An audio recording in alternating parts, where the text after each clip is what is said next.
Bueno, buenos días y buenas tardes, depende de dónde estén cada uno.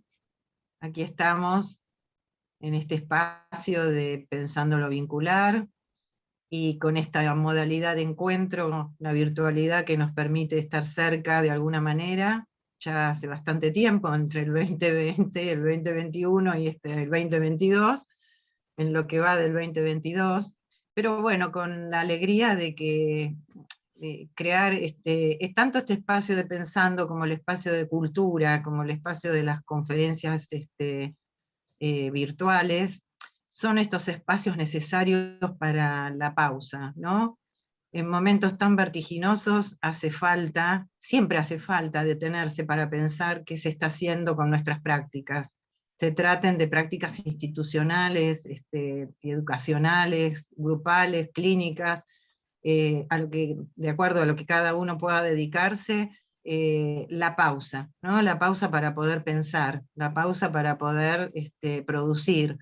Así que bueno, valoramos mucho estos espacios y valoramos mucho que nos acompañen. Y hoy tenemos la suerte de tener una presentación de Yago Franco sobre su libro, y antes de presentarlo a Yago y el título y demás, eh, voy a anunciar la próxima actividad donde se va a presentar, o sea, el eje temático, que lo vamos a recordar, la vez pasada se dijo, pero lo voy a recordar, el eje temático de todo el año es afectaciones, cuidados y trama social, clínica contemporánea, ¿sí? La actividad la próxima actividad, que es el 3 de junio, hay una presentación, estamos muy productivos con las presentaciones de libros, se trata de nada más ni nada menos que Entre Hermanos, pero que es una nueva edición actualizada, Sentido y efectos del vínculo fraterno, que van a estar en la presentación María Laura Méndez y Vicky Cohen, dialogando con Susana Matus y Sara Moscona. Resalto porque es una edición actualizada. Bueno, y hoy tenemos el gusto, el placer enorme, de la presentación del libro de Transfiguraciones, Psicoanálisis de la pandemia y Psicoanálisis en la pandemia, a cargo de Yago Franco, un libro que recomiendo, es excelente, y ayuda a pensar muchas cosas al respecto, y además muy interesante las dos partes del libro, digamos, en la que divide, ya nos va a contar por qué, de la pandemia y en la pandemia. Además del concepto de transfiguraciones, ¿verdad, Yago? Porque vos venís siguiendo ese concepto, esa idea de transfiguraciones, no solamente en tu libro, sino que vos la seguís desarrollando.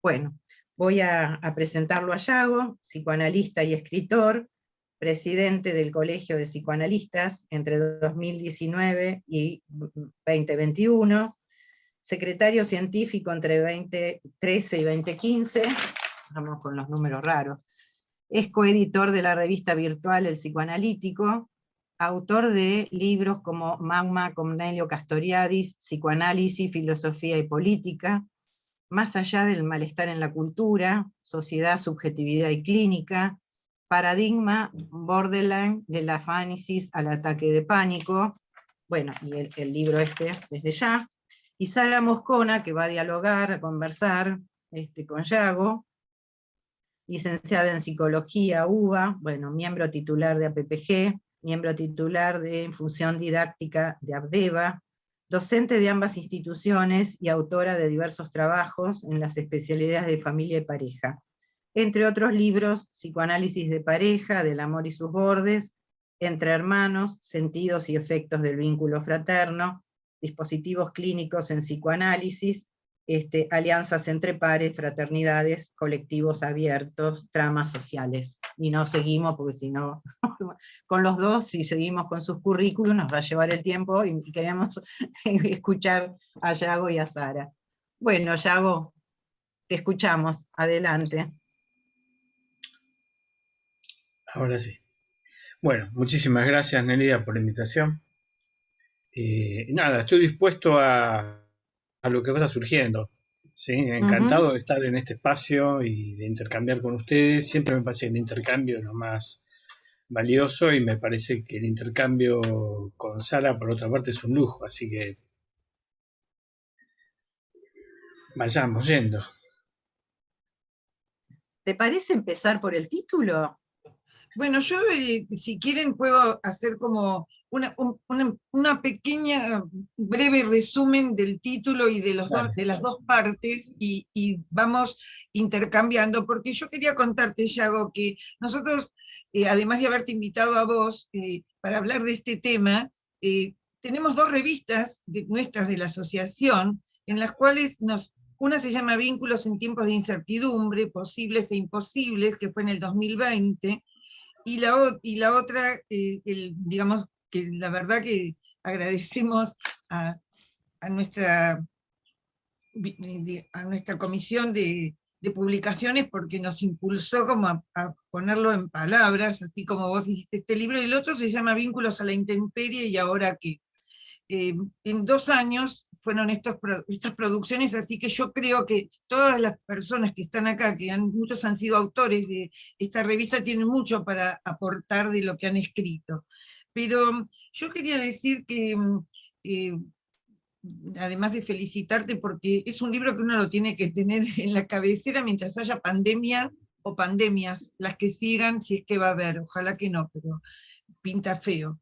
Pero este es un libro escrito a la par de los acontecimientos, y es un intento de elaborar todo lo que nos ha hecho quedar expuestos a lo real del planeta. Entonces yo quiero entrar en lo que Yago define como transfiguraciones, y lo voy a hacer en la página 77, donde él define transfiguraciones, porque, porque dice así: ¿por qué utilizamos el término transfigurar? Después se nos irá aclarando, pero dice, partimos de la figurabilidad psíquica como una exigencia de trabajo que la psique impone a la pulsión para que ésta ingrese a la misma, figurándose en representantes representativos, ideativos o afectivos, sea en el lenguaje del originario como el de lo primario y lo secundario.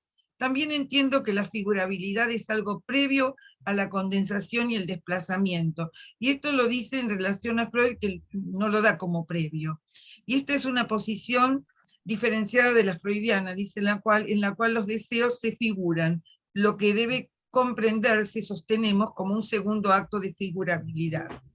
Y sigo un poquito más, y si quieren después le preguntamos a Yago algo más. Él dice que él toma esto del capítulo 6 de la interpretación de los sueños y de la carta 52 de Freud, que figurabilidad alude a transformación, mutación, cambio de figura, metamorfosis. Figurabilidad, bueno, justamente como previa a estos mecanismos básicos de condensación y desplazamiento. El cambio de figura, ¿por qué? Dice él, porque el psiquismo es la puesta en figuras de las pulsiones bajo la forma de deseos, fantasías, afectos y pensamientos. ¿Por qué el cambio de figura? Ahora sí, entrando en el tema del COVID, va a decir, por la desmesura, que no conoce límites, el deseo de siempre más, y que lleva a la destrucción. Y que Yago nos va a decir que es un modelo fáustico, partiendo de Goethe, ¿no? Del pacto con el diablo por la desmesura, por el sin límites, por la destrucción, por el siempre más, por el consumo, la aceleración, la acumulación, la velocidad, el predominio de lo vertiginoso, lo irreflexivo. Y él toma la película esta que ganó el Oscar, Parásitos, donde los sujetos, digamos, justamente nos quedamos como este predominio nos lleva a lo irreflexivo, a la parasitación. Bueno, y lo que les quiero comentar, después si querés vos aclarás algunas cosas y seguimos abriendo, bueno, que a mí me encantó como él va poniendo los capítulos, títulos muy, muy metafóricos y muy alusivos. Por ejemplo, el capítulo 1 se llama La pandemia capitalista y el aprendiz de brujo, parafraseando a Pierre Aulanier, el enemigo invisible. Les digo, no les voy a decir los títulos de todos los 6 capítulos de la primera parte, ni los últimos de la segunda, pero les quiero decir que así los títulos son tan sugestivos como los contenidos. Son como muy atractivos, invitan a la lectura, diría, ¿no? Bueno, o por ejemplo el capítulo 5 que se llama la oscura espalda del tiempo. Digo dos solos. Bueno, no sé si querés agregar algo, Yago, a esto de la figurabilidad, las transfiguraciones. Así vamos conversando, ¿no? Porque la idea era como un conversatorio. Ujú. Bárbaro, te agradezco, Sara, las puntualizaciones que haces. Siempre es raro escuchar lo que dicen de una producción propia, ¿no? Porque es como volver a tomar contacto con algo ya desde otro registro, ¿no? La experiencia de plasmar un libro tiene esto de que después uno, o por lo menos yo, me pongo a pensar qué es lo que hice, ¿no? En un sentido positivo, ¿no? A veces puedo decir, uy, ¿qué hice? ¿No? ¿Para qué publico esto? Pero otras veces es, bueno, a ver, ¿qué hice con esto? ¿Qué dice lo que yo escribí? ¿Qué me pasó? ¿Qué articulé? Porque uno no es absoluta y plenamente lúcido todo el tiempo cuando está escribiendo. Menos todavía en esto que vos resaltaste al principio, que yo aclaro en el libro, ¿no? Esto fue escrito a la par de que las cosas se iban desarrollando y llega hasta noviembre del año pasado, ¿no? Faltaba todavía el tránsito, si hablamos hablar exclusivamente de la pandemia, y ahora aclaro por qué lo de exclusivamente de la pandemia, faltaba la ola del mes de enero, y ahora estamos transitando por lo que ya llaman cuarta ola. Si digo lo de exclusivamente es por algo que me han hecho notar en algunos otros comentarios, y es que la pandemia viene a ser así como, yo diría, una especie de objeto causa, ¿no? Que lo ha sido para todos.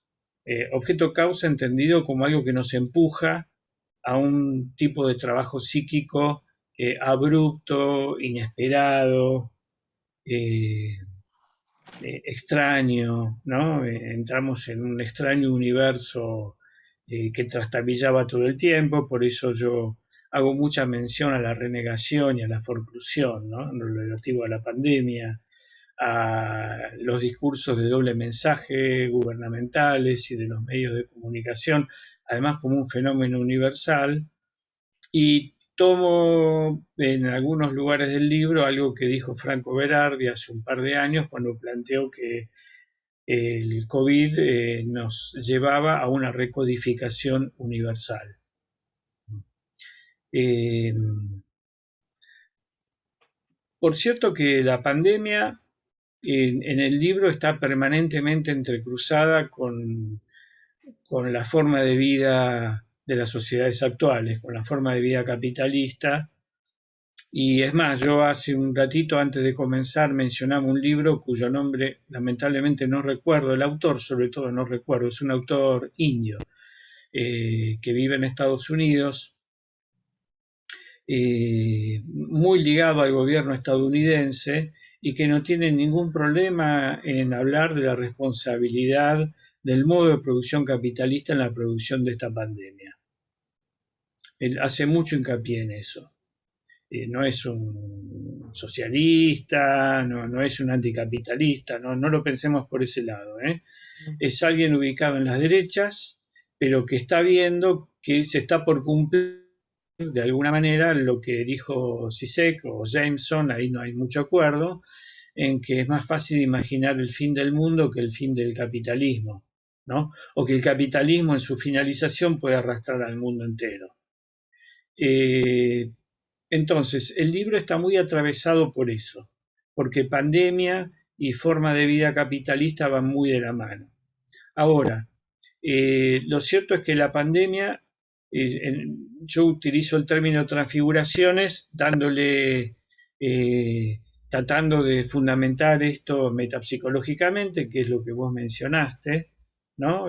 Trabajo mucho esto que en algún momento del libro digo que el libro también puede leerse como una transfiguración o una transformación o alteración de la Carta 52, por ejemplo, ¿no? Donde Freud nos transmite un aparato psíquico estratificado, ¿no? Esto ya fue trabajado muy bien por Piero Lanier, por otra parte, y por Castoriadis, donde retrabajan la idea de estratificación, la enriquecen, ¿no? En el libro yo le doy algunas vueltas más, y lo que sostengo es que en cada traducción de un estrato a otro del psiquismo, ya sea en una vía progresiva como regresiva, también tomando la idea de regresión, de estratificaciones, tal como lo plantea Freud para las formaciones del inconsciente, ¿no? Donde hay una regresión. En cada,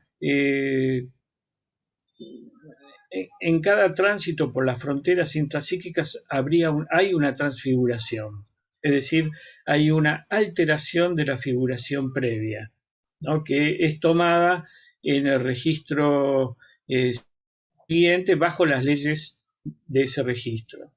Pero hay más que eso, porque en cada frontera está lo que Castoriadis llama imaginación radical, ¿no? Que yo asimilo mucho la figurabilidad psíquica y que, bueno, hace a que no hay una simple copia, como si fuera, no sé, una especie, ¿se acuerdan del simulcop? Los que somos más grandes nos acordamos, ¿no? Una copia de un estrato a otro, como si hubiera un papel manteca, que muchos aquí ni deben saber lo que es el papel manteca, ¿no? Con su papel que iba copiando lo que estaba por debajo. No es eso, hay una alteración de un registro a otro. Ahora, esto tiene que ver, por un lado, es cierto lo que vos decís, en el libro yo hago hincapié en esto, que la figurabilidad como el trabajo que la psique le impone a las pulsiones para que ingresen al psiquismo. El trabajo que el psiquismo hace sobre la pulsión y la transfigura de alguna manera en representaciones, afectos, deseos, etc.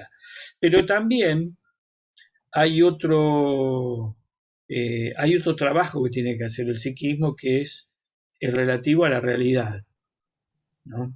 Y ahí diríamos que el psiquismo está entre dos estratos o entre dos dominios que lo pulsan permanentemente, ya sea el de la pulsión, que tiene una relación directa con el cuerpo, como la realidad, ¿no? El psiquismo está entre ambos y la realidad también debe ser traducida y es transfigurada habitualmente, ¿no? No olvidemos que el mismo Castoriadis planteaba que en la percepción misma de la realidad, en la recepción de las cantidades que vienen del mundo exterior, hay una alteración, actúa la imaginación radical, ¿no? Entonces, bueno, como para abrir un poco a lo que vos traías, ¿no, Sara? Sí, un poco no, bastante, muchísimo. Bueno, y como les decía, este es solamente el título. Imagínense que todo el libro está lleno en todas las partes de este concepto y se sigue trabajando y retrabajando de distintas maneras.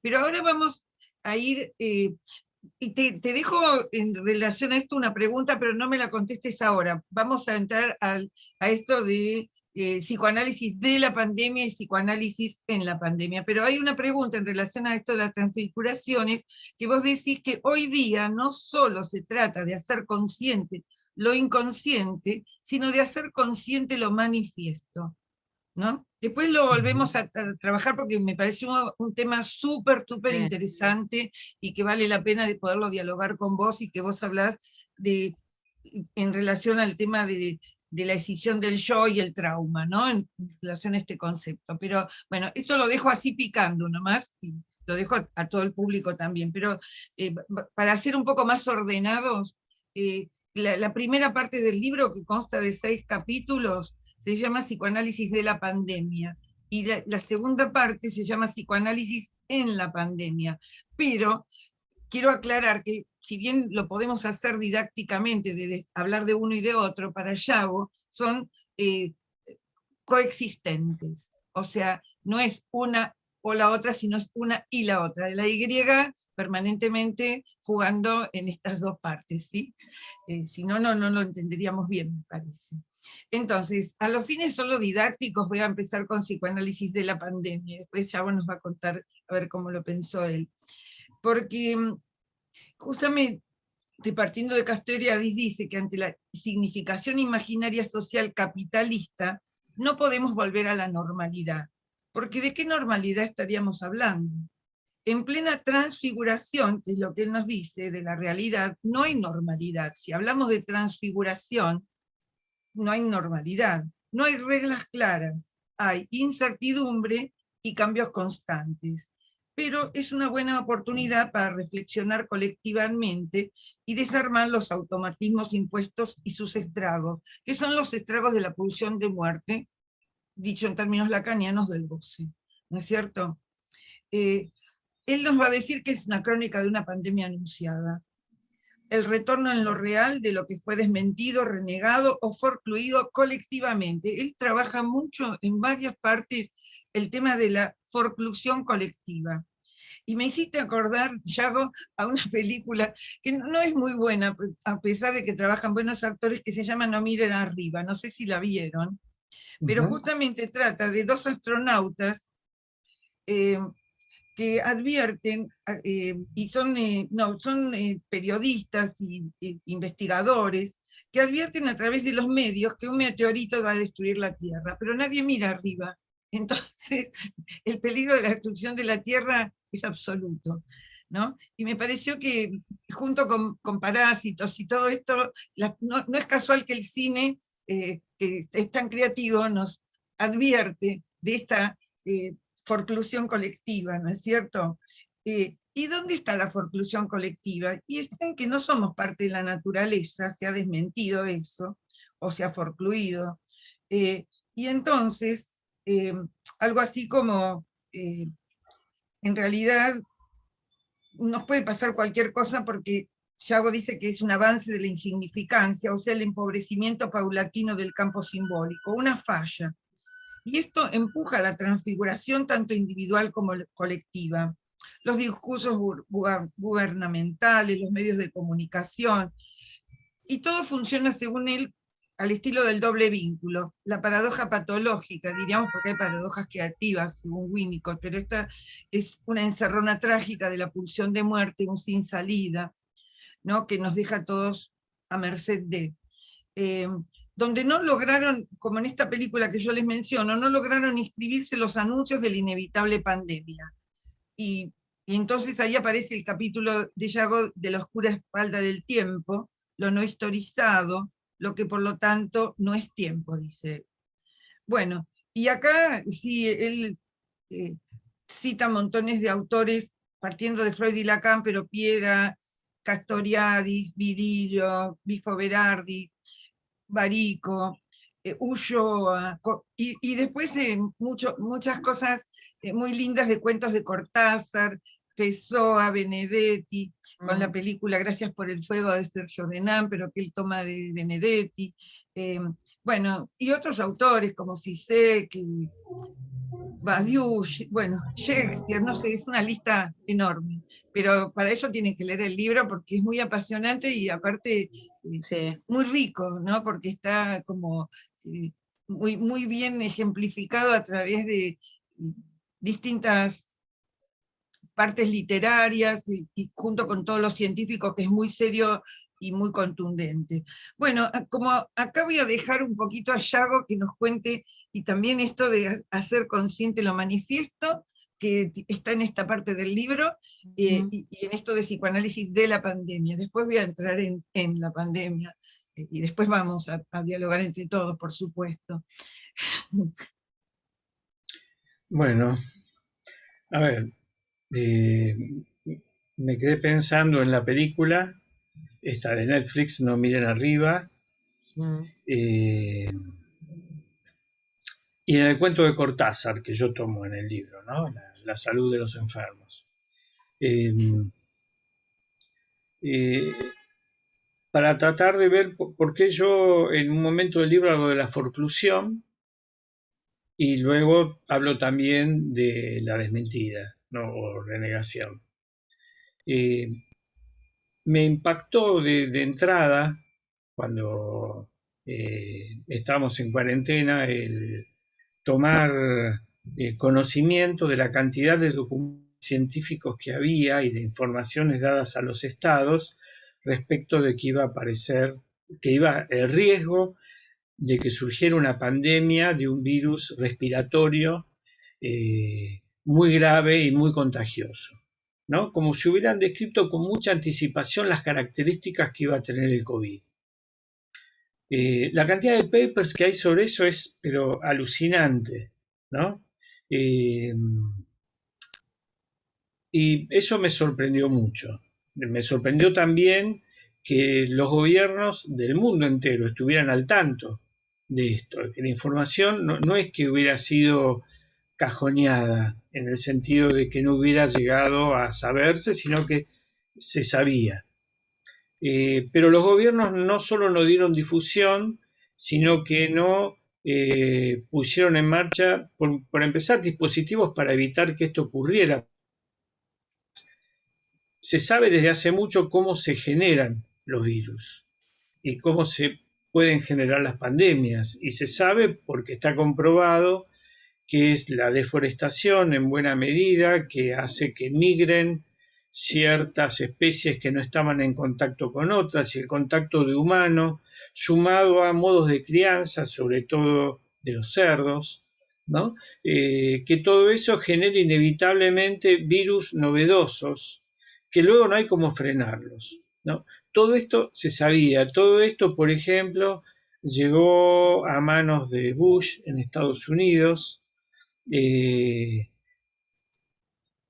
lo comunicó al Congreso pidiendo con todo lo que es Bush, ¿no? Pidiendo una partida especial, ¿no? Para reformular el sistema sanitario, porque esto iba a poner en jaque al sistema sanitario, estaba entre las advertencias. Eso no pudo, no llegó a ningún lado, o sea, el Congreso no autorizó esa partida presupuestaria. Y los gobiernos posteriores, llegando hasta Obama, intentaron algo similar y tampoco lo lograron. Se dice que si, estudios más recientes, que si el sistema sanitario estadounidense hubiera estado en condiciones de, digamos, en relación a la pandemia que se iba a originar, se hubieran evitado cientos de miles de muertes. ¿Sí? Así, fríamente. Imagínense a nivel mundial.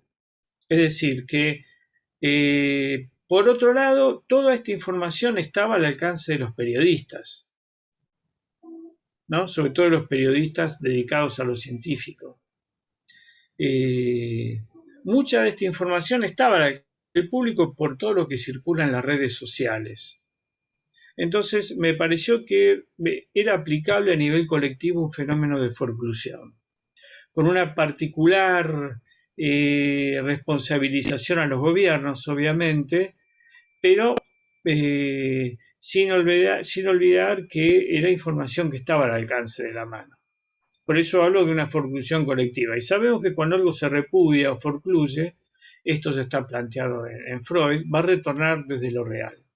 Entonces la pandemia, así como la hemos vivido, sobre todo al principio, no solo al principio, ¿no?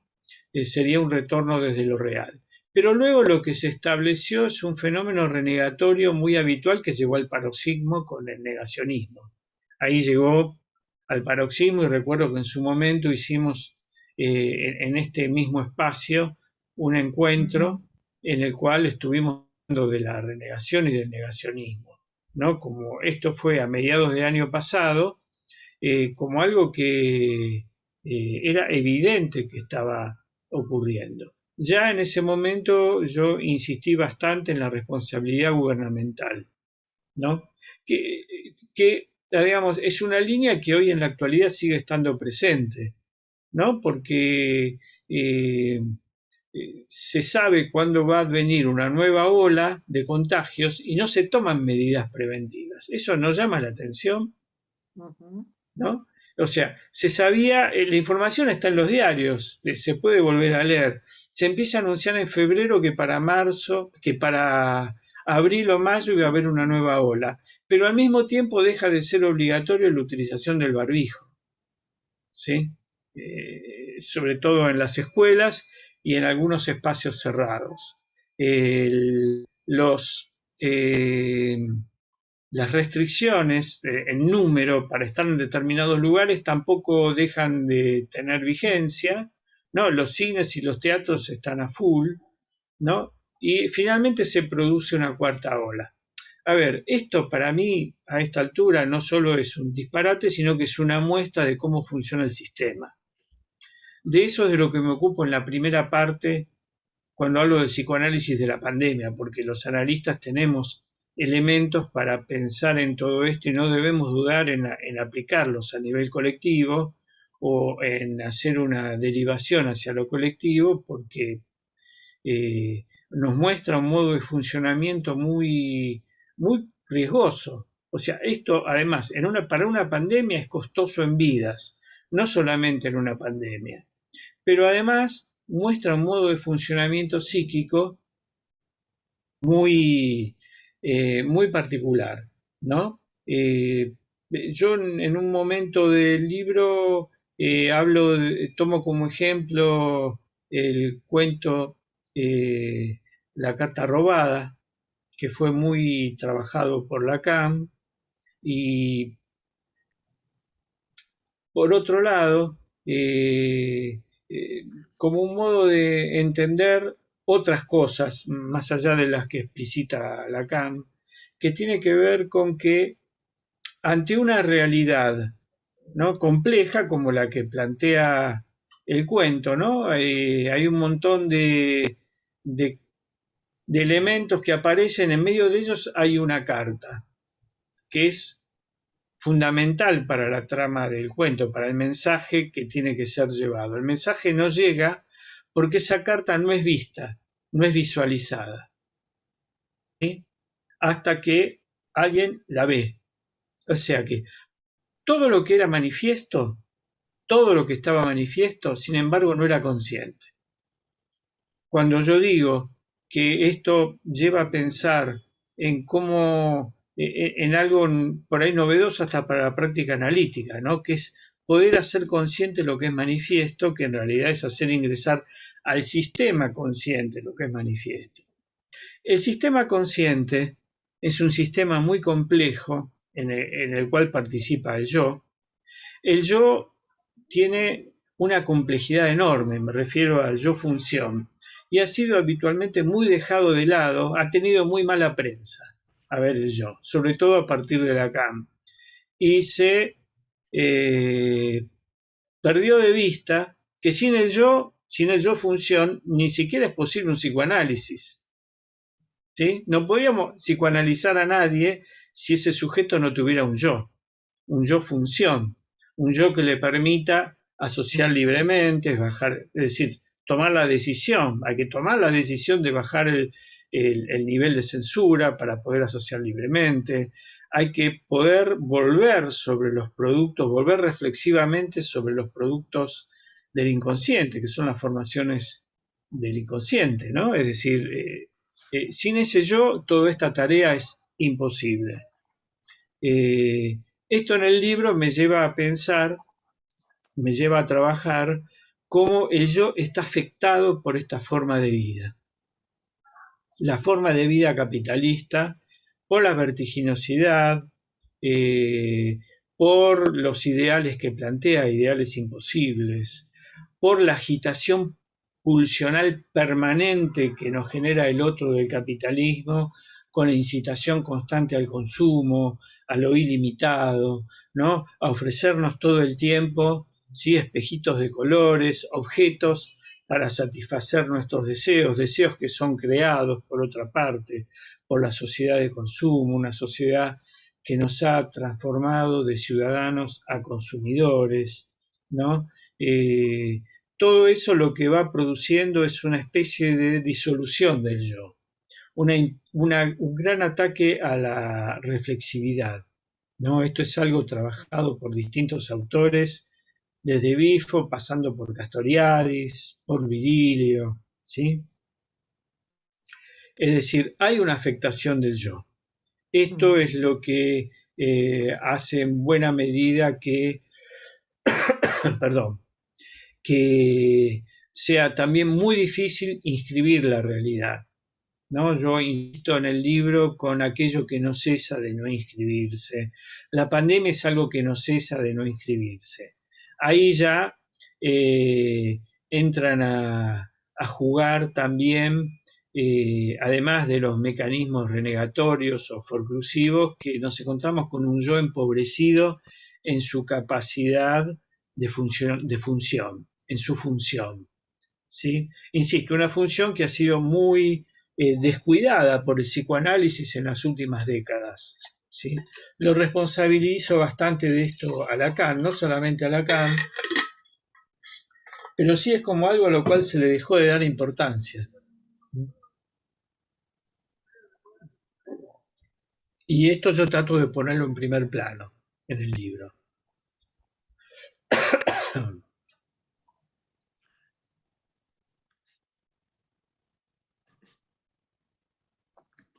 ¿Seguimos en la pandemia o querés agregar algo más en este punto?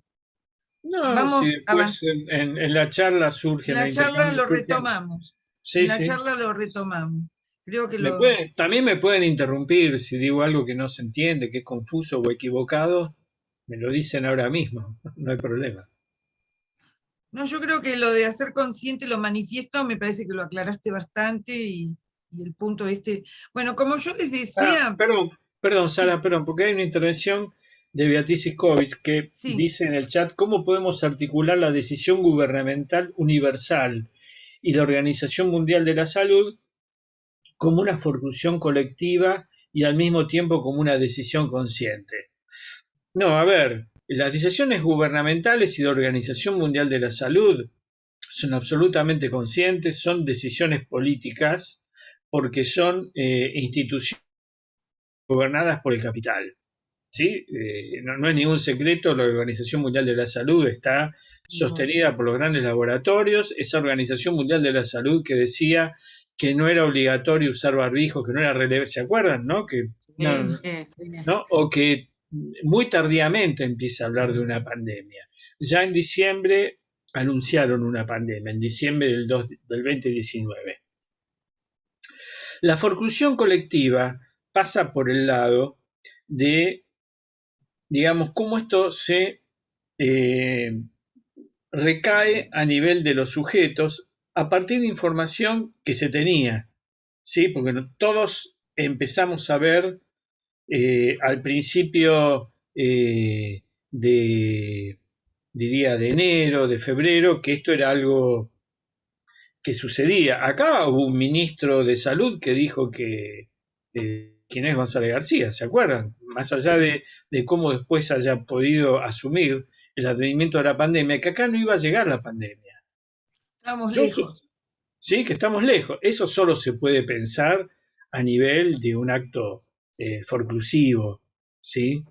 Y no fue solo un ministro, sino que todos los estamentos estatales funcionaron de esa manera. Ahí yo no diría que se trata de decisiones conscientes tomadas por el capital, sí por los automatismos que ven poniendo el capital, sino que entran en juego mecanismos psíquicos ante lo insoportable de lo que iba a pasar, ¿no? Es decir, que yo hago una diferencia entre decisiones tomadas conscientemente y decisiones que fueron tomadas también por los sujetos muy afectados por algo que era imposible de ser asimilado de inicio y que lo sigue siendo, si lo sigue siendo hoy, ¿no? Sí. Por eso yo decía, se viene una cuarta ola, pero no utilicemos barbijos, etcétera, etcétera, etcétera. Si eso está pasando hoy, imaginémonos cómo era esto a principios del año 2020, ¿no? Eh, a ver, aquí había otra intervención De Susana Palonsky, de que dice en Susana la actualidad. Palonsky que dice, en la actualidad estamos todos advertidos de las catástrofes ambientales. Cada vez que las enfrentamos nos angustiamos, pero luego necesitamos apartar eso de la conciencia, pues de lo contrario no podemos seguir viviendo. Los gobiernos también lo saben, pero las decisiones en ese sentido afectan a la economía y no están dispuestos a modificar nada a fondo. Eso nos sume en una gran impotencia y tratamos de no pensar. ¿Podemos hacer otra cosa además de ser individualmente responsables? Sí, yo creo que existen las asambleas, creo no, existen las asambleas socioambientales, algunas han sido muy exitosas y existe la posibilidad de nuclearnos, ¿sí? Para hacer frente a todo esto que pasa, dado que no ingresa en ninguna agenda, ¿sí? Casi diría de ningún partido político como algo serio, como algo urgente, como algo que hay que frenar. En ese sentido, creo que yo pensaba hace un rato, me habían convocado en el año 2001 para hablar de lo que estaba pasando y ahora ocurre otra gran tragedia colectiva, ¿no? Como es la de la pandemia. Y el 2001 nos dejó, 2001 y 2002 nos dejó, yo siempre digo, un virus que es el virus, un otro virus que es el virus asambleario, el virus de juntarnos, ¿no? De juntarnos para tratar estos temas y para hacer frente a lo que se desarrolla. Bueno, eso. Yo quería justamente decir algo que vos decís en el libro, que lo quiero leer en la página 68, donde vos decís justamente que hay que armar un tejido simbólico en común, un tejido que genere un sentido potenciando un nosotros. Con Susana Matus, este tema nosotros lo trabajamos en las alianzas potenciadoras. Por ahí, Susana, vos querés decir algo. Justamente, que, digamos, existen las posibilidades a través de la micropolítica, tal vez no de las grandes instituciones o de grupos de poder, pero sí a través de colectivos abiertos, a través de distintas posibilidades que los colectivos puedan armar en contraposición con esta forclusión colectiva que vos llamás, ¿no? Y vos lo decís bastante, lo trabajás también, eh, algo así como que ese nosotros, decís vos, es lo que permite la superación de la exterioridad recíproca entre los sujetos. Entonces existe la posibilidad de otro tipo de común, armar un común distinto. No sé si querés agregar algo a esto que vos mismo decís, pero yo te sigo en el libro. Bárbaro. No, mucho más no puedo agregar, ¿no? Como que sí hay una responsabilidad tanto individual como colectiva alrededor de estas cuestiones. Ahora, ahí nos encontramos con, es cierto, con decisiones gubernamentales, con discursos gubernamentales, yo digo, paradojales, de doble vínculo, un poco lo que ha trabajado la escuela de Palo Alto. Ellos lo trabajaban en relación a la esquizofrenia, ¿no? Es decir, hay mensajes que son enloquecedores, ¿no? Yo anoche decía en el colegio de psicoanalistas que a los analistas nos cabe una responsabilidad, una cuestión ética, que es la de denunciar todo esto, ¿sí? Hay un otro modo de pensar a la ética del psicoanálisis, que es la de no quedarnos en silencio frente a estas cosas que van sucediendo, ¿no? Vivimos en una forma de vida que es muy dañina, ¿no?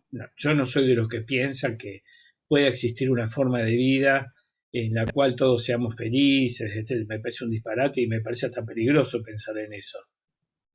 Pero sí los analistas, bueno, ya Freud mismo en la moral sexual cultural y la nerviosidad moderna hablaba de una sociedad que dañaba el psiquismo de los sujetos, ¿no? Él tuvo la lucidez y la ética para denunciarlo, ¿no? Y no nos podemos quedar sin hacer eso. Si somos psicólogos, tendríamos que poder también llevar una praxis de mostrar el daño concreto que hace vivir en una sociedad como esta, o en la sociedad que fuere, no importa, pero estamos en esta y en esta estamos, entiendo yo, obligados y responsabilizados a enunciar todo esto, tal como lo han hecho muchos a lo largo de la historia del psicoanálisis, aunque lamentablemente no haya sido lo que haya predominado en el psicoanálisis, ¿no? Pero en Argentina, desde Pillon Rivière, Plataforma y Documento, Silvia Bleismer, Fernando Ulloa, etcétera, etcétera, etcétera, tenemos una larga trayectoria de mostrar, ¿no?, esas encerronas trágicas en las cuales nos ubica determinado modo de vida del colectivo, ¿no?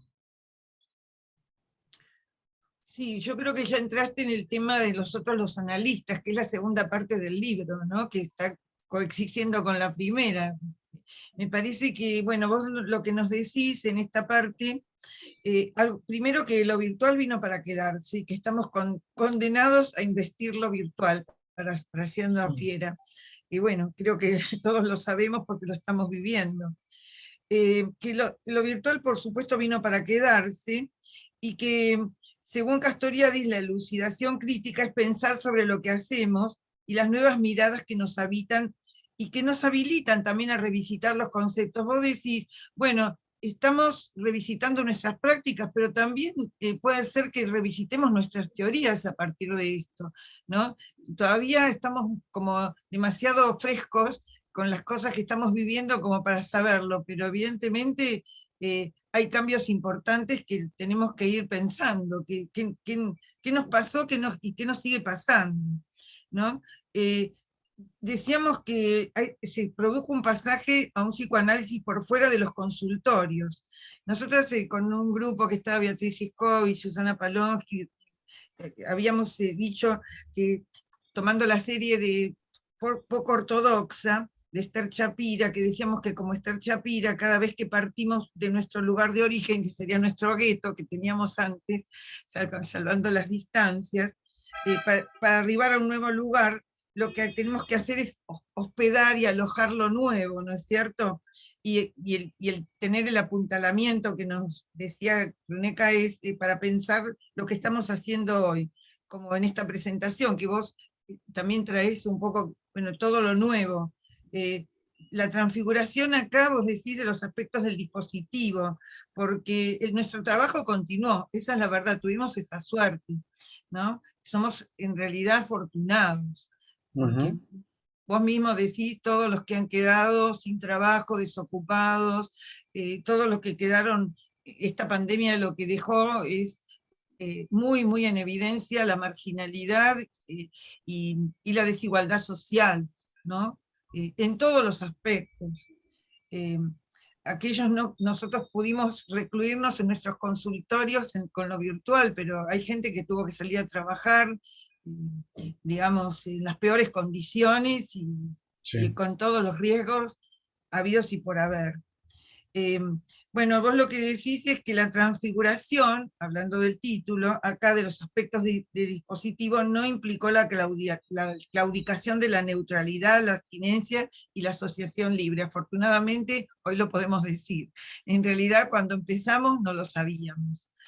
Ahora lo podemos saber porque ya transcurrieron más de 2 años y hemos aprendido y hemos arribado a muchas cosas nuevas y nos hemos flexibilizado también. Pues lo que decís que el rostro, las expresiones de los rostros han tomado la iniciativa, que el silencio es más difícil de ser sostenido, así como las expresiones del rostro del analista también son más visibles.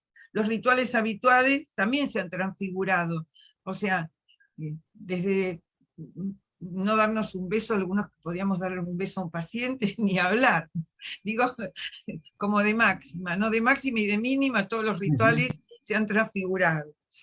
Se hizo más presente una transferencia que vos denominás frente al desamparo y a la incertidumbre por efecto de lo traumático. Y bueno, para muchos sujetos ha implicado una detención también de los proyectos identificatorios, en tanto afectan el devenir deseante, pero también produjo en muchas personas un stop y una capacidad de reflexionar más y de pensarse en este mundo que estoy haciendo acá, ¿no? En este planeta Tierra. Y creo que a muchos pacientes y a nosotros mismos, en muchos aspectos, bueno, hemos podido capitalizar, sacándola, que no es una mala palabra, en este sentido que la digo yo, digamos, lo que la pandemia nos deja, ¿no? Y nos enseña. Por eso en ese trabajo que yo mencionaba, decíamos, citando a Churchill, que nunca desaproveches una buena crisis, ¿no? Churchill decía eso, nunca desperdicies una buena crisis. Y también un poco las ideas de Paul Preciado, que escribió Aprendiendo del virus, ¿no? Y esta cosa bueno, él habla de la prisión blanda, que nos han metido, en la que vivimos, pero que podamos tener también otras maneras de evitar el tiempo y el espacio. Creo que si algo podemos ver o estar aprendiendo es algo de esto, ¿no? Digamos, porque las desigualdades sociales de todo tipo están más a la vista, y vos creo que sí, que los psicoanalistas tenemos esta posibilidad de denunciar, y también creo que favoreció mucho la solidaridad entre los colegas, en las instituciones. Si no pensamos, nosotros cuando escribimos ese trabajo pensamos que la pandemia, en nuestra relación con los pacientes, con las instituciones y entre nosotros, como colectivos de grupos de psicoanalistas que nos juntamos a pensar y a pensarnos y pensar lo que estaba ocurriendo y lo que nos estaba pasando con nuestros conflictos, con nuestras angustias, y poder trabajar y con otros. Esta cosa de agruparnos en redes de pensamiento. Creo que eso nos salvó la cabeza y el cuerpo también, porque el cuerpo también se ha enfermado bastante con la pandemia, ¿no? Y bueno, y es lo que estamos haciendo hoy también, de alguna manera, con Yago. No sé si en esta parte 2 querés abrir, porque es una parte muy importante, y vos hablás también del tema o sea, tiene 4 capítulos, esta segunda parte de las transfiguraciones, que son de la psique, y la última es la crisis de los destinos del placer, que me parecía muy importante, si querés abrir algo de esto, ¿no? De la clínica psicoanalítica en la pandemia y la crisis de los destinos del placer. Bueno, acá me paro un poquito yo para darte lugar a vos. Sí. Mientras te escuchaba en tus reflexiones, pensaba que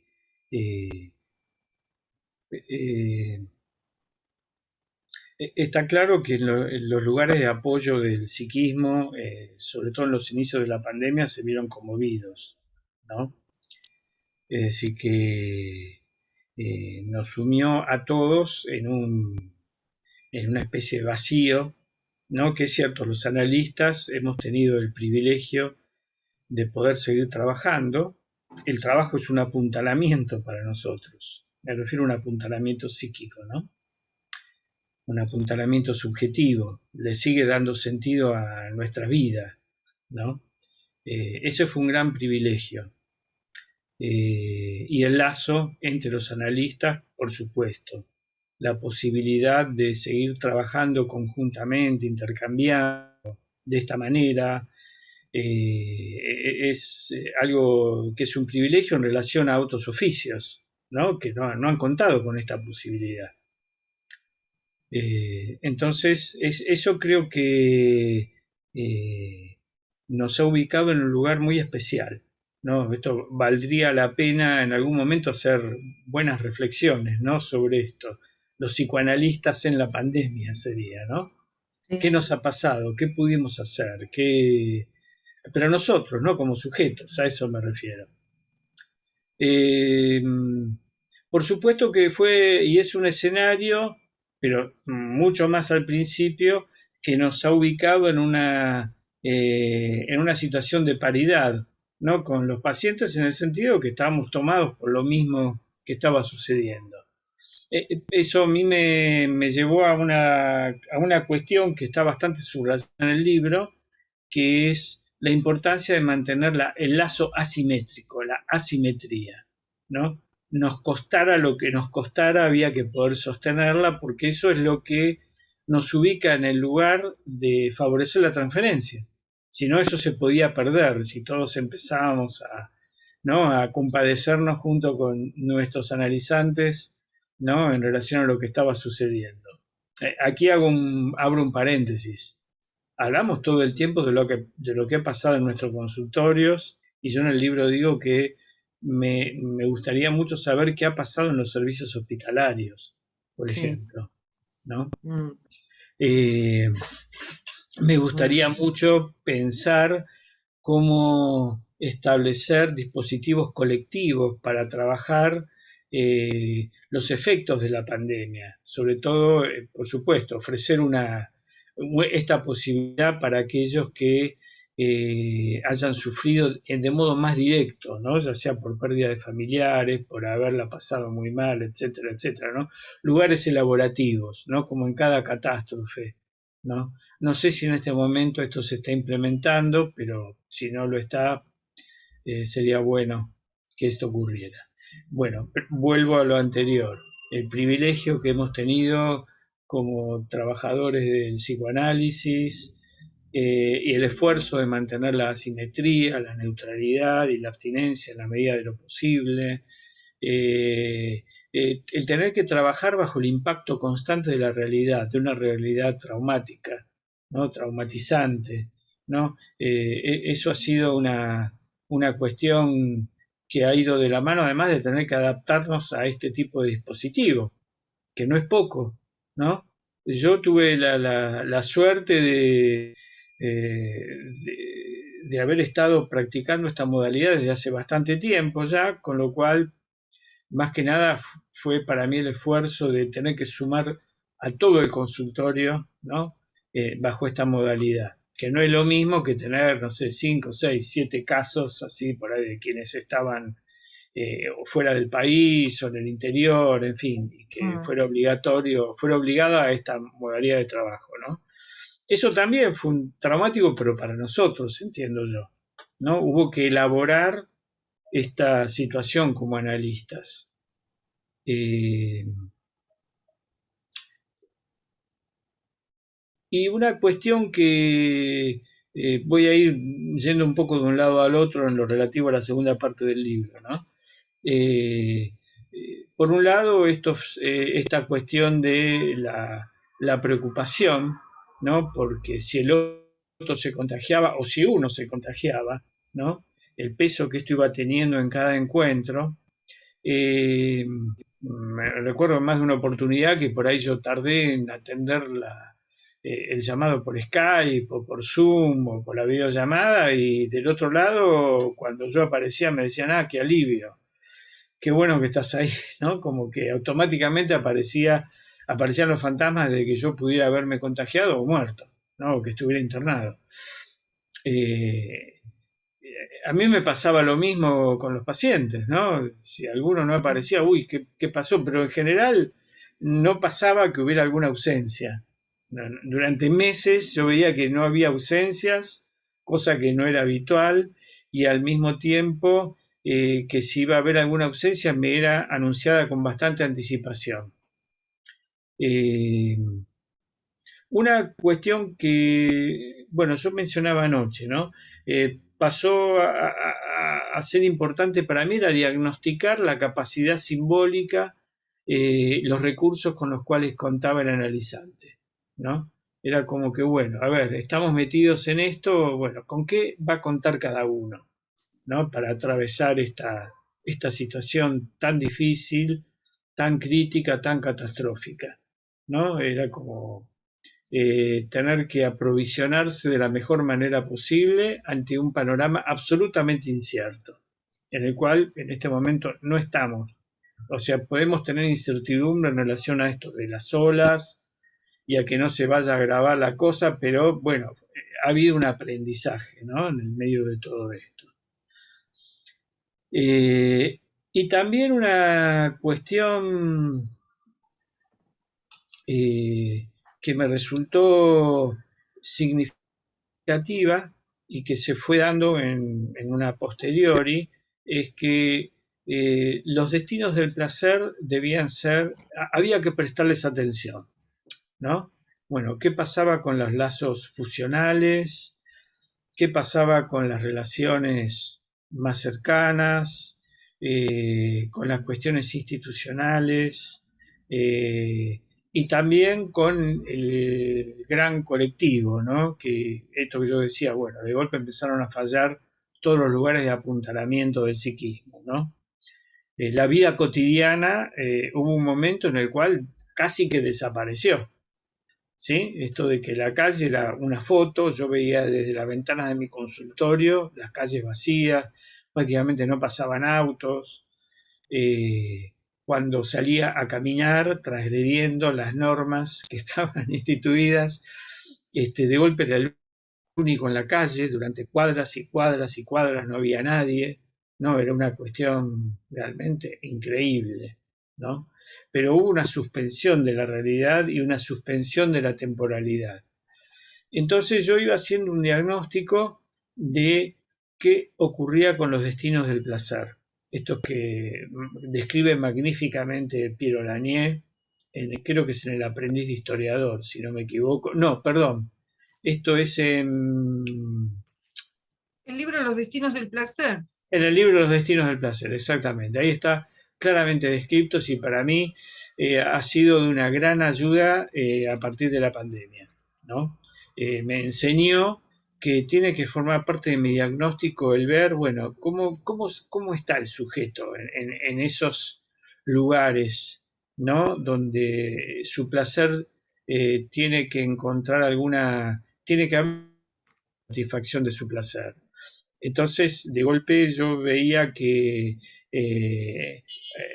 bueno, había sujetos claramente perdidos, que habían perdido claramente toda referencia al placer en la mayoría de estos espacios. Y eso había que trabajarlo, no había que perderlo de vista en la teorización flotante, ¿no? Y últimamente se me ocurrió que en realidad existe un primer espacio, que sería un espacio cero, ¿no? Del placer, que tiene que ver con el pensamiento, con la imaginación, con el fantaseo, ¿sí? Un espacio previo a lo fusional, como un derivado tardío de la omnipotencia del psiquismo, una sublimación de la omnipotencia que tiene que ver con la creación, con el pensamiento, con el disfrute en el recuerdo, con el disfrute en la contemplación. Me parece que es un espacio muy importante para una época en la cual estamos permanentemente distraídos por todos los objetos que nos rodean, ¿no? Y se pierde de vista que existe este primer espacio y que debe... en ese sentido yo me di cuenta en una posteriori de la importancia que tuvo para aquellos sujetos la posibilidad de pensar, de estudiar, de imaginarse, de ir pensando en nuevos proyectos, de reflexionar sobre la propia vida, ¿no? Una vez alguien me dijo que estaba en su oficina, es alguien que consultó durante la cuarentena, ¿no? Me dice que estaba en su oficina, la oficina está en el lugar top del mundo, en una supercorporación, y él dice que un día mirando desde la ventana de su oficina veía la filita de hormigas a la cual él se iba a integrar en minutos, ¿no? Esa filita de hormigas era la fila que salía de la oficina, iba caminando, se acercaba al metro, luego salía del metro, se subía al tren y así sucesivamente. Y que eso lo espantó, ¿no? Y a partir de ahí empieza a tomar empieza él a tomar una noción de su circunstancia vital. Una circunstancia muy desafortunada, aunque económicamente le va de un modo brillante, aunque él ha sido un defensor del mundo corporativo, y ahora empieza a rebelarse, ¿no? Contra eso, y empieza a pensar qué puede hacer él por su propia cuenta. Siempre esto dentro de un marco capitalista, por supuesto, ¿no? Pero esto lo ha llevado a un enriquecimiento afectivo, esto es lo notorio, ¿no? Cómo esto hace que él empiece a trabar una relación distinta con su más chico, que le resultaba inaccesible y con quien tenía una relación superyoica tremenda, ¿no? Le exigía todo el tiempo cosas y ahora empieza a ver de otra manera lo que el hijo manifiesta. Por ejemplo, que el hijo tenga una sensibilidad que lo diferencia del resto de los chicos. Yo creo que le está percibiendo que el hijo puede encaminarse hacia la homosexualidad, ¿no? Dentro de su orden de sexuación, y que esto de entrada lo espantaba y ahora él no lo ha manifestado esto, ¿no? Esto es algo que yo escucho. Ahora él toma como, bueno, el hijo está haciendo un recorrido muy intenso por la sensibilidad y al mismo tiempo por el arte, pero al mismo tiempo el hijo empieza a estar muy interesado en el fútbol, ¿no? Y ahora él se va a ir a ver el partido de Argentina-Italia en Londres en breve. Eso me dio una envidia tremenda, ¿no? Cosa que no le dije. Eh, pero es uno de los tantos que ha traído una revisión de su vida. Ocurrió en muchos casos, ¿eh? En muchos casos. La verdad que, y me parece algo que también tenemos que recuperar los analistas, como, bueno, en una época se hablaba de los aspectos sanos. Yo no creo en los aspectos sanos, sí creo en la potencialidad que todos tenemos, ¿no? De creación, de producción, de corrernos de aquello que nos fue impuesto, esa capacidad de reflexión, ¿no? En ese sentido, creo que la pandemia nos va dejando una enseñanza interesante, ¿no? En cuanto a analistas, de estar atentos a los recursos del sujeto. No, no estar patologizándolo, no estar psicopatologizando. Esto anoche yo lo decía y a algunos les molestó, ¿no? Cuando hablaba de los psicopatologizadores seriales, ¿no? Que a veces podemos devenir, ¿no? De ver solo, ¿no? La cosa enferma, la cosa, ¿no? Como si, yo digo, pero gente, a ver, de cerca nadie es normal, ¿no? Así que no nos pongamos en un lugar de estar señalando ahí todo el tiempo lo que anda mal. Tenemos que poder trabajar con el paciente aquello que anda bien, que a veces es más de lo que nosotros creemos y más de lo que el sujeto reconoce de sí mismo, ¿no? Quería hacer un comentario y después leerte por ahí algunos comentarios que hay Dale. acá en el chat, muy interesantes, por algo que dijiste. En la asociación, en estos espacios, presentamos a algunos colegas las cuestiones hospitalarias, y me parece muy interesante lo que señalaste, porque me parece que a veces hay como no sé cómo llamarlo, si es un vicio o cómo es, que podemos tener los psicoanalistas de pensarnos dentro del consultorio solamente. Y la verdad que el tema de la atención hospitalaria y centros de salud, etcétera, etcétera, de los trabajos más en territorio, incluso en villas, eh, fue realmente, digo en pasado porque ahora se puede, hay una presencialidad bastante libre, digamos, pero bueno, en el tiempo del 2020 y el 2021 había muchas restricciones con respecto a la frecuencia con la que se asistía.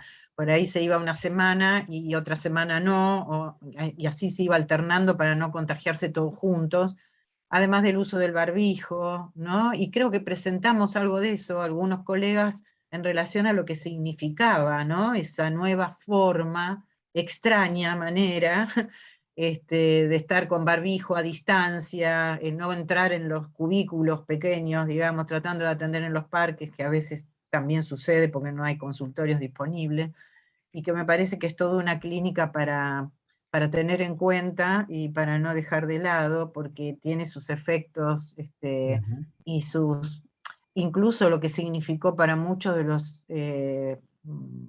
personal de salud dentro de la medicina y dentro de la enfermería, que terminaron haciendo tareas para las que no estaban formados. O sea, podía haber un dermatólogo tomando fiebre y estando en las unidades febriles, muriéndose de miedo por contagiarse, y haciendo una tarea que no les resultaba, y encima soportando la marea humana que tenían con toda la violencia y con todo lo que aparecía ahí, ¿no? Como descarga.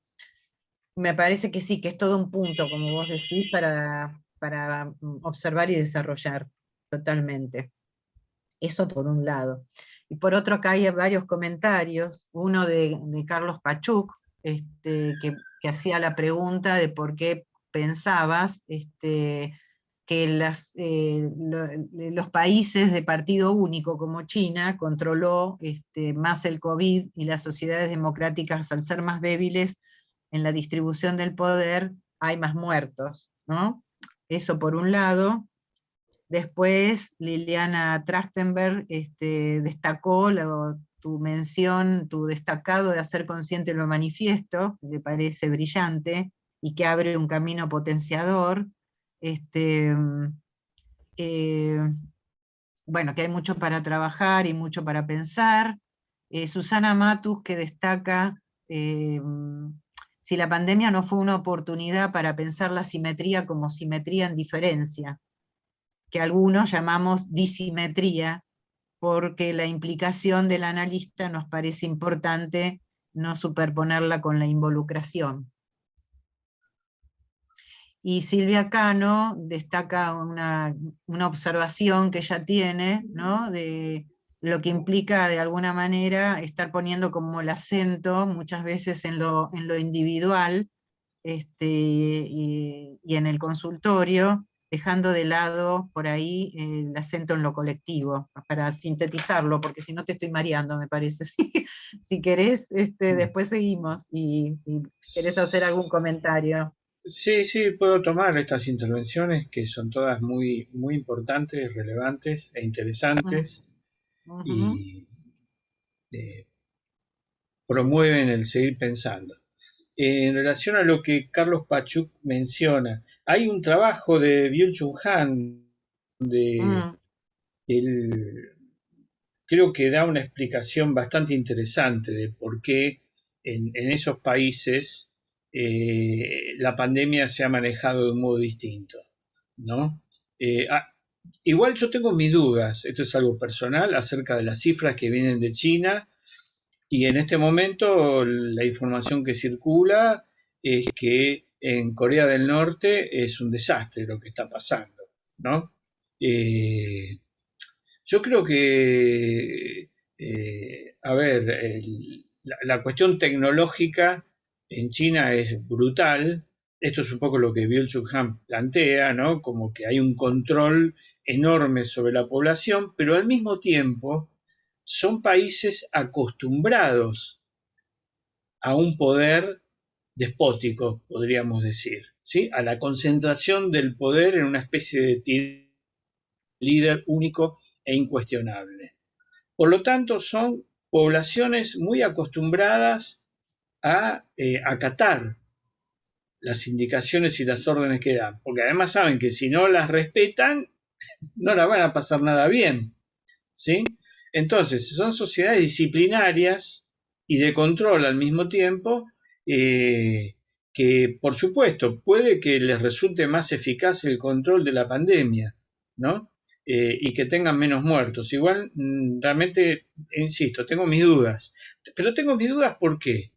Más allá de los sistemas políticos, porque nosotros sabemos que para no contagiarnos, ¿no? Tenemos que utilizar barbijo, mantener la distancia, tener medidas de higiene, etcétera, etcétera, etcétera.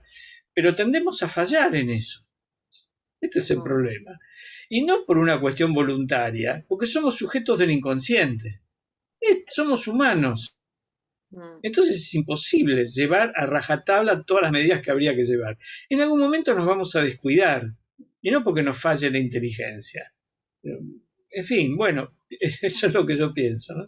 Pero además, últimamente, en la ola esta reciente, tuvieron serios problemas con las restricciones, y tuvieron, como les ponían un horario limitado para entrar a los supermercados, había, digamos, arrasamientos de mercadería, porque sabían que después se cerraba todo, y no se podía, así que tuvieron grandes desbordes en función de esas restricciones, ¿no? Como no es nada lineal todo, termina pasando eso aún en además esos lugares. porque yo diría que ahora estamos en una especie de pandemia 2.0, ¿no? Estamos en otro registro de lo que sucede. Las respuestas que vayan a tener las restricciones no sabemos bien cuáles van a ser, ¿no? No sé qué nivel de aceptación habría. Bueno, está la Liliana Trachtenberg, hacer consciente del manifiesto, me parece brillante en un campo condensador, gracias.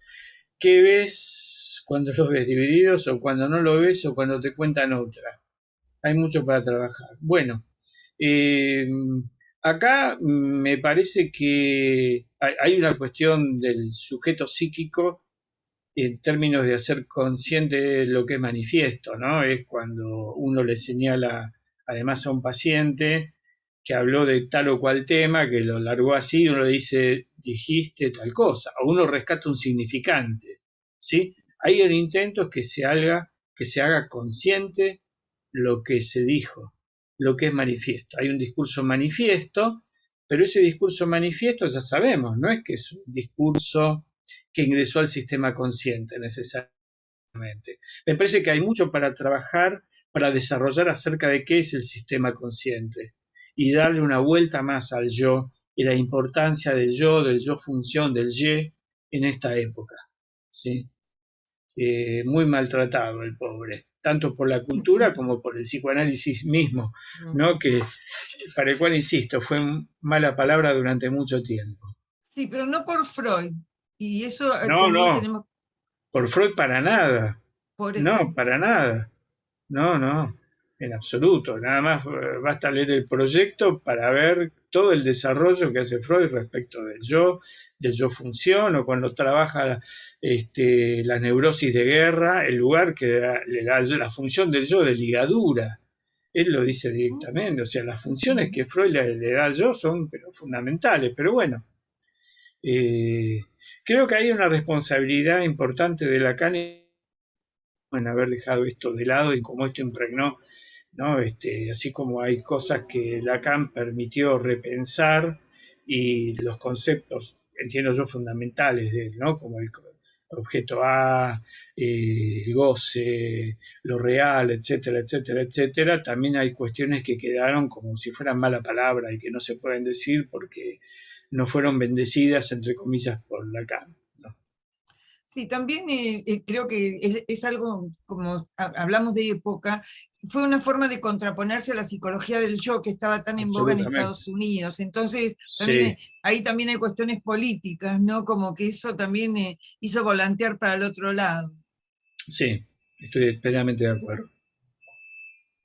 Luego está la cuestión de que plantea Susana Matu de la pandemia, oportunidad para pensar la asimetría como simetría en diferencia, sí, que llamamos disimetría porque la implicación del analista nos parece importante, no superponerla con la involucración. Sí, es todo un tema el de la implicación del analista, ¿no? Ya sabemos que siempre estamos implicados en términos de nuestras series complementarias, estamos implicados para bien y a veces para mal, ¿no? Si perdemos de vista y ahí nos involucramos, ¿no? Como hace esta feliz diferencia Susana Matu, ¿no? La involucración ya es un problema, siempre tenemos la posibilidad de rescatarnos, ¿no? De eso, porque es inevitable que en algún momento nos involucremos. A ver, seamos sinceros, ¿no? Es imposible que eso no nos ocurra, ¿sí? La cuestión es salir de eso. Este,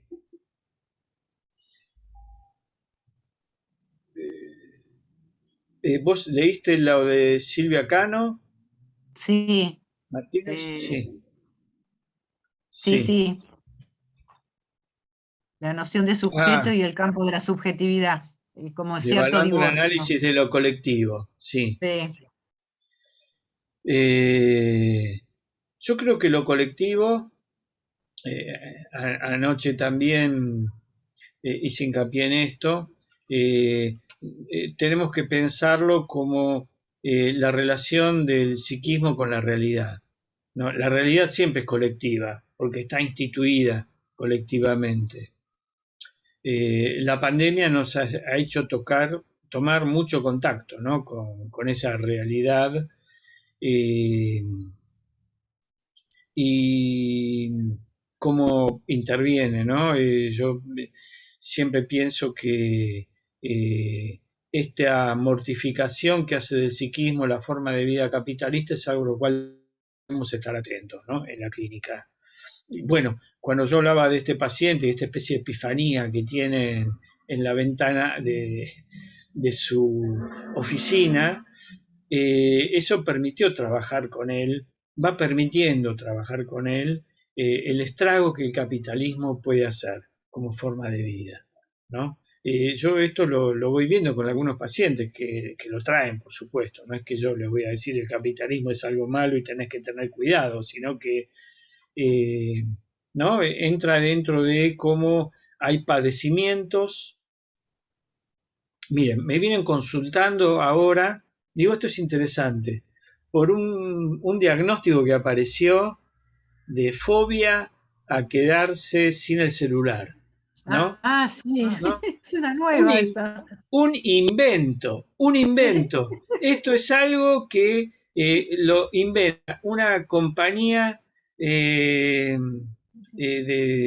digamos, inglesa de correo, ¿sí? En conjunción con algo que tampoco tiene nada que ver ni con el psicoanálisis ni con la salud mental, ¿no? Y yo creo que es querer, le están dando manija a esto y yo ya sospecho, ¿no? Bueno, quieren inventar un nuevo nicho de trabajo, va a haber un especialista en eso que va a decir yo me especializo en trabajar que la gente no desespere cuando pierde el celular, como si uno no desesperara cuando pierde el celular.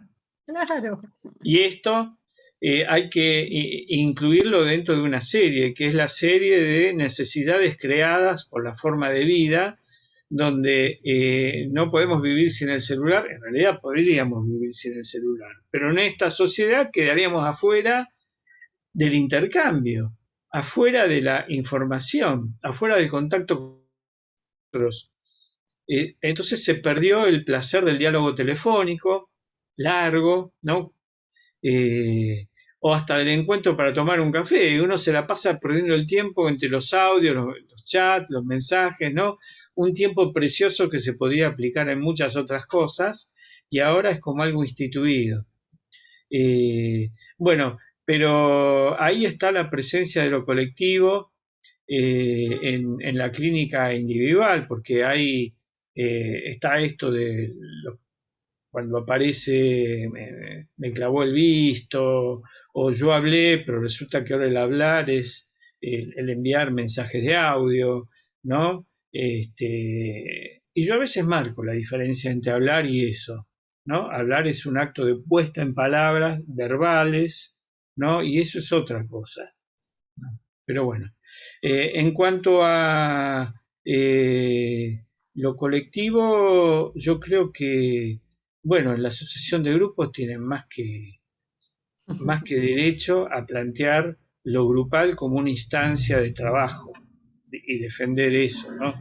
Y sobre todo en los hospitales. Lo que pasa es que en los hospitales y en los espacios públicos sabemos que la práctica grupal de la dictadura en adelante fue hecha a volar en mil pedazos, ¿no?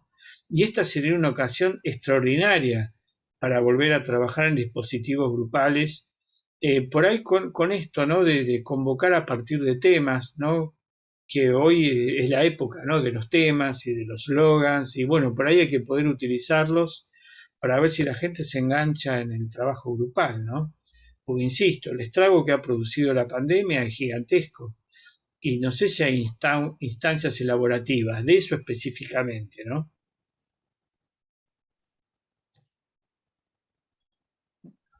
Después Adriana Sadunaiski te pregunta cómo entender eso de hacer consciente lo manifiesto y qué relación ves con la técnica freudiana del modelo de las capas de cebolla. Claro, uno si pensara en estos términos que plantea Adriana, a ver, hay una capa muy superficial que es la de lo manifiesto, en la cual hasta interviene la percepción, podríamos decir, ¿no? Bueno, lo que percibimos del mundo, lo que hablamos todo el tiempo, ¿no? Pero cuando uno comete un lapsus y otro se lo señala, eso que fue manifiesto puede ingresar al sistema consciente, a una segunda capa.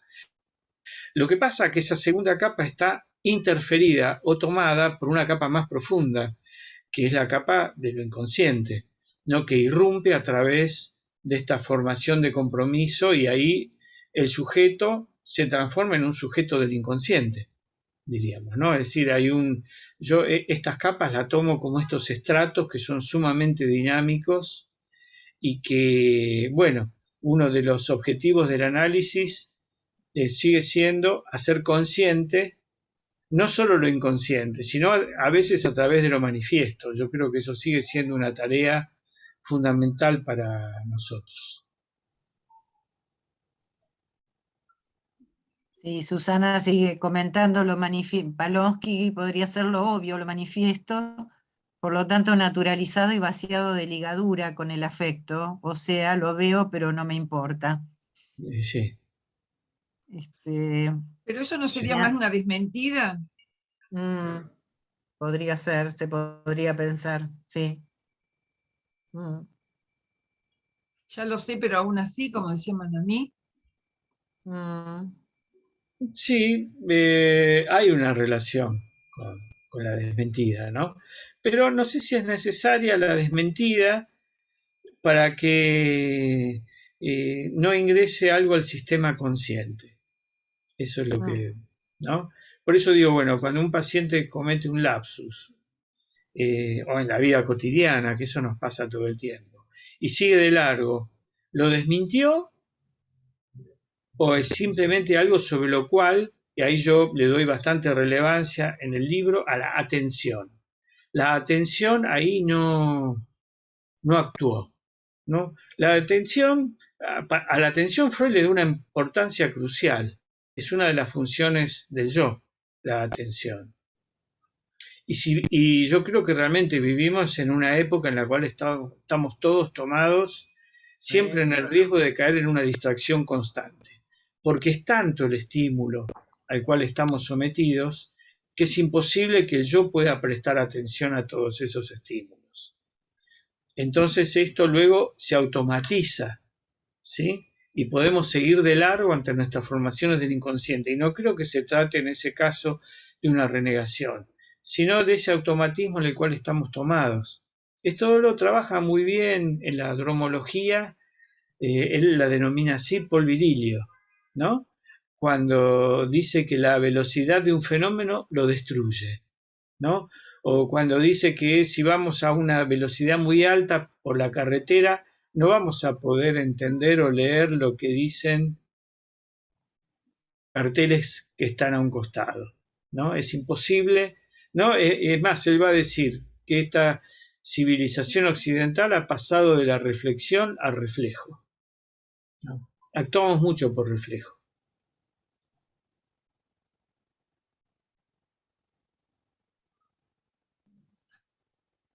hay dos preguntas, dos aportes de Diana Cordon. Se podían leer todos juntos, ¿no? sí, sí, sí. Había uno más arriba, espérate, además de agradecer, agradecerte, Yago, y a Sara también, agradecer la riqueza de los aportes, que ya quiere estar leyendo el libro.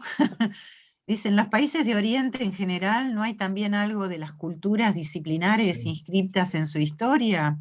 claramente, Este, por supuesto. y dice, bueno, y además se me sorprende muchas veces las largas conversaciones por audio que sustituyen a la conversación telefónica como una puesta de distancia, una transformación en los modos de comunicación, una reducción de los matices y de la espontaneidad en el intercambio.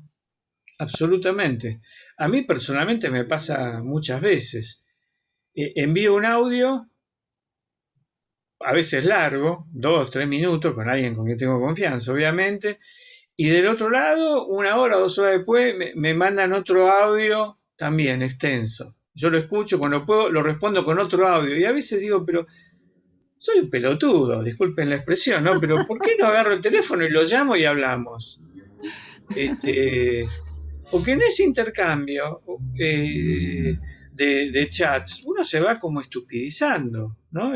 No es lo mismo agarrar un teléfono si es que no me puedo encontrar con el otro, con la otra, y bueno, y dialogar.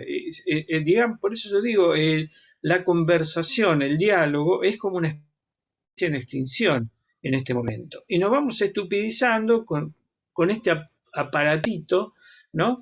Que nos permite una cantidad de cosas que realmente son interesantes, pero al mismo tiempo entran dentro del imperativo del ya, ¿no? De resolver las cosas ya, de la urgencia, de estar permanentemente conectados, del no poder hacer una pausa en la comunicación o el no poder elegir cuándo me quiero comunicar, porque estamos hablando, me llegan mensajes, estoy atendiendo a un paciente, me llegan mensajes, estoy con mi pareja, me llegan mensajes. ¿Cómo puede ser? Y me interrumpen, y es como que después digo, uy, tengo que responder, y O sea, si nosotros tomáramos nota de la cantidad de tiempo que nos consume el intercambio por celulares, es increíble. Y no es un diálogo, es un pseudo diálogo, sin entrar en el terreno de los malentendidos, de las peleas, de las discusiones, ¿no? En fin, es una cuestión muy complicada, empobrecedora, diría.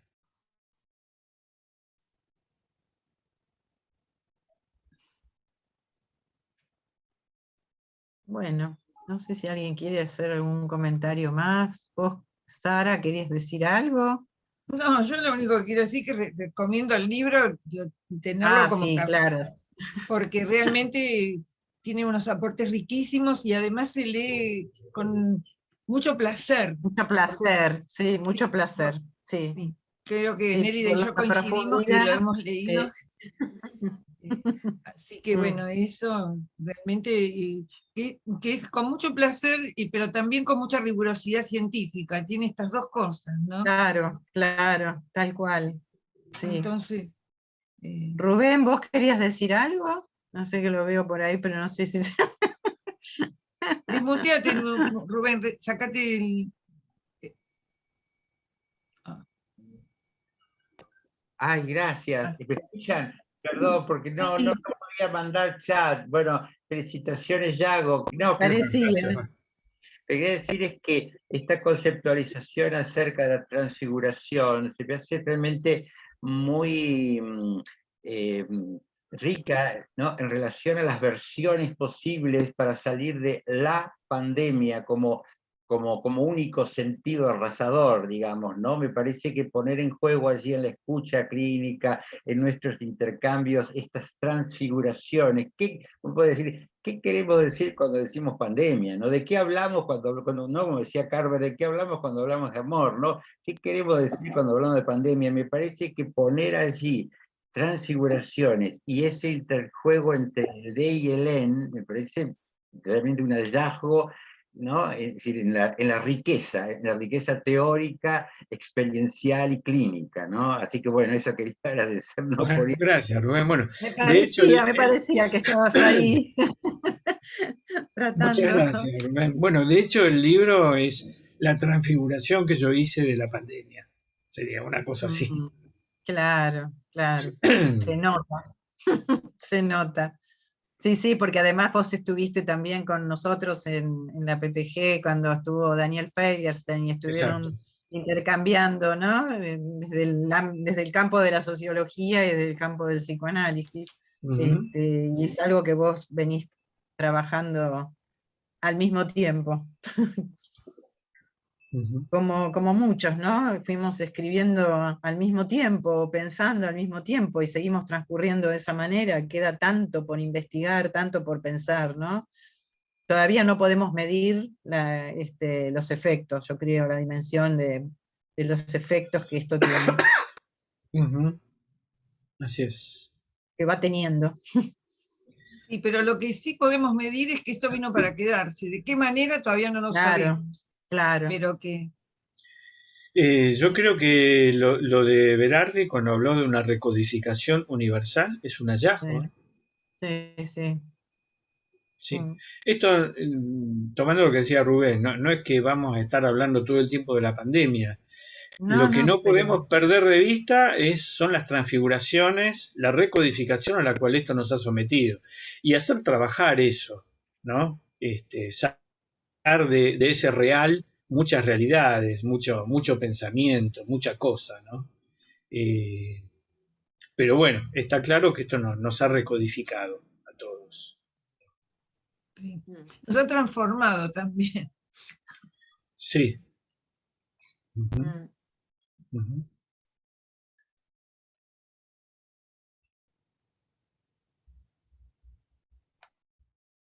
Bueno, Silvia, ¿vos querés hablar?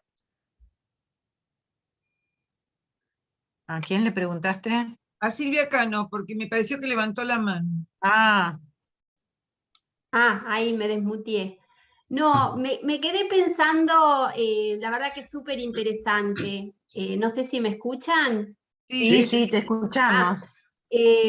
Súper interesante toda la charla, ¿no? Y me quedé pensando recién en un mensaje que escribió Susana Panlonsky en relación a lo naturalizado. Y pensaba en esto de la necesidad de este trabajo colectivo, singular seguramente también, pero colectivo, de trabajo para con lo naturalizado también de nuestra práctica, ¿no? Pensaba en el campo del psicoanálisis, el revisar conceptos a la luz de estas transformaciones, un poco en lo que había escrito, pensaba en cómo incide las nociones básicas del psicoanálisis para pensarnos en nuestras prácticas, ¿no? Y pensaba en la idea de sujeto psíquico, en qué medida nos ha centrado el campo de intervención en el campo de lo intrapsíquico. Porque, no sé, pensaba en esto que vos planteabas, Yago, del trabajo para con la realidad, de lo colectivo, y si los psicoanalistas no nos debemos esta cosa de trabajo desde revisar lo naturalizado en función de enriquecer nuestras intervenciones en la clínica, en el campo de lo colectivo. Me parece que hay todo un desafío ahí en un tiempo que requiere también de la apertura de los consultorios, con todo lo fundamental que es el trabajo clínico del consultorio, ¿no? Pero me parece que es un tiempo de una vuelta de tuerca en enriquecer las clínicas, ¿no? Bueno, nada, eso. Me parecía esto de lo naturalizado como de revisar conceptos que refuerzan lo colectivo en nuestra práctica psicoanalítica. Sí, seguro. Esta es una buena ocasión para revisitar y revisar nuestra clínica, el lugar del psicoanálisis en la cultura, diría yo, ¿no? Bueno, ¿qué podemos hacer los psicoanalistas?